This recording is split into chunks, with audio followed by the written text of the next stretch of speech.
عندما تكتب عن الأشياء العظيمة تعجز عن إيفاء حقوقها، ولكن قد تخرج بعض الأبيات تعبيرا عن بعض ما في القلب.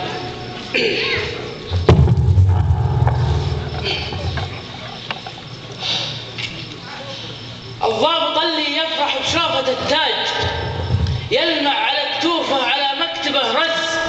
وتاجي على راسي أباهيبه أفواج مصنوع من أفخر معادنك يا العز، والحاكم اللي تاجه الماس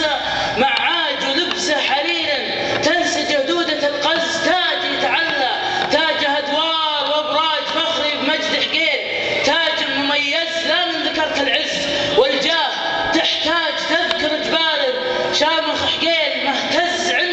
عند الشدايد والملاقى والازعاج، تلقى الرجال اللي بهم عزهم فز،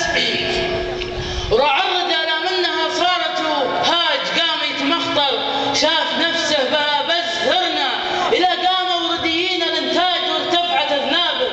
ولا همنا طز، قام الشجاع بعزته عصف الامواج والارض من تحت الرديين تهتز، هذا نموذج من فعايلهم إسراج غوه على كل الخلايق يركزها الطيب طيب بين الأجواد رواج، والطيب فيهم من قديم مركز، الطيب طيب بين الأجواد رواج والطيب فيهم من قديم مركز، أهل الكرم والعز والطيب منهاج، وأهل الشجاعة سيفهم جز إذا جز، والله لو صفت إلى ساحل العاج أوراق يذكرهم بها والله أعجز، جاك المراد ولا تسبب لي إحراج، فخري بمجد حقيل تاج مميز. سلامتكم.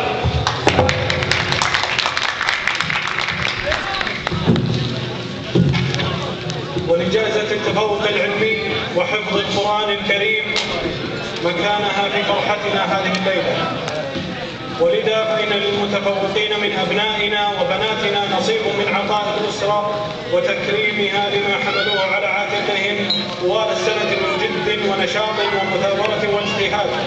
ولهم منا التقدير والتكريم والعرفان لحرصهم الشديد لإعلاء